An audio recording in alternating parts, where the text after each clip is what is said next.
पूर्व दिशा। पूर्व दिशा east direction. पूर्व दिशा को पूरब दिशा कहते हैं। इसी दिशा में सूर्य उदय होता है, इसलिए इसे शुभ माना जाता है। वास्तुशास्त्र में पूर्व दिशा ज्ञान, स्वास्थ्य, उन्नति और नई शुरुआत की प्रतीक है। इस कोण में सभी देवी देवताओं का स्थान माना गया है, इसलिए आप इस कोने में सभी देवी देवताओं की पूजा कर सकते हैं।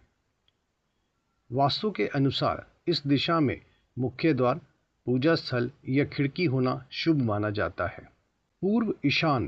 पूर्व ईशान यानी कि ईशान्य कोण। वास्तु और दिशा ज्ञान में ईशान कोण का अर्थ होता है उत्तर पूर्व, नॉर्थ ईस्ट। पूर्व को ईस्ट, उत्तर नॉर्थ यानी कि दोनों को मिला के ईशान कोण कहा जाता है। ईशान कोण को सबसे पवित्र दिशा माना जाता है। यह दिशा जल तत्व और आध्यात्मिक ऊर्जा से जुड़ी होती है। पूजा स्थान, ध्यान कक्ष और जल स्रोत के लिए भी शुभ मानी जाती है। इसका जो धार्मिक महत्व है, ईशान कोण को भगवान शिव का स्थान माना जाता है। इसे भी बहुत ही पवित्र और शुभ दिशा माना गया है। पूजा घर, मंदिर या ध्यान कक्ष के लिए यह दिशा उत्तम मानी जाती है। वास्तुशास्त्र में इस दिशा को खुला और स्वच्छ रखना चाहिए। यहाँ पानी का स्रोत यानी जैसे जल, टंकी शुभ माना जाता है। भारी सामान, शौचालय या रसोई यहाँ नहीं होनी चाहिए। उत्तर दिशा। उत्तर दिशा को कुबेर की दिशा माना जाता है। कुबेर धन, समृद्धि और ऐश्वर्य के देवता हैं, इसलिए वास्तु और धार्मिक मान्यताओं में उत्तर दिशा का महत्व है। मुख्य विशेषताएं जैसे धन की प्रगति की दिशा कहा जा सकता है।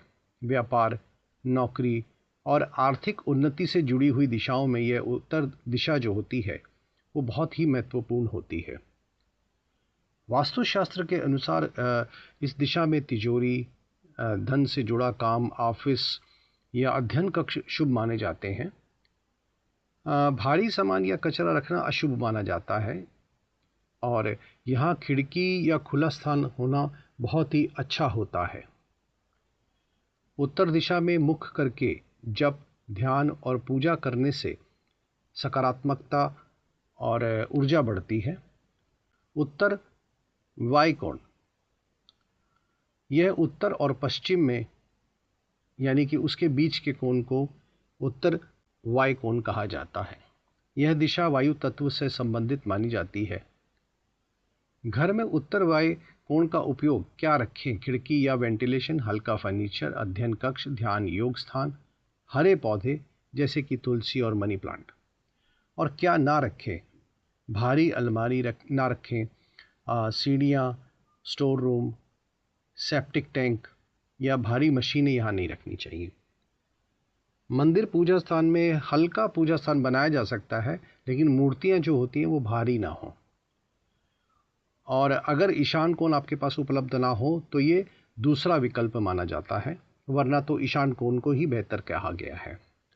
और दुकान, ऑफिस यानी कि यहाँ बैठक या मीटिंग एरिया अच्छा रहता है। कोई भी मीटिंग अगर आपको करनी है या कोई बैठक करनी है वो यहाँ पर बैठकर करेंगे तो वो सक्सेसफुल होना बहुत ही ज़्यादा इसका रेशो माना गया है। हवा का प्रभाव बना रहता है। यहाँ पर कर्मचारी बैठ सकते हैं, लेकिन जो मालिक होता है ना उसकी सीट यहाँ नहीं होनी चाहिए। तो ये ज़रा ध्यान रखिए कि ऑफिस में सिर्फ कर्मचारियों की जो कमरे हैं या कुर्सियाँ हैं वो इस तरफ होनी चाहिए, इस कोण में होनी चाहिए। अगर इसके अंदर रंग का मैं अगर आपको थोड़ा सा सुझाव दूं तो सफ़ेद, हल्का नीला या तो क्रीम, हल्का हरा भी हो सकता है। और यहाँ पर अपना वास्तु दोष जो होता है वो यहाँ पर भारी सामान हो तो हटा दे, बंद जगह हो तो खिड़की का वो जो मतलब खिड़की को खोल देना बहुत इम्पॉर्टेंट है यहाँ पर। और नमक का कटोरा रखें। इस कोने को हल्का साफ और हवादार रखें। सफ़ेद, क्रीम या हल्के नीले रंग के कलर्स जो हैं शुभ माने जाते हैं।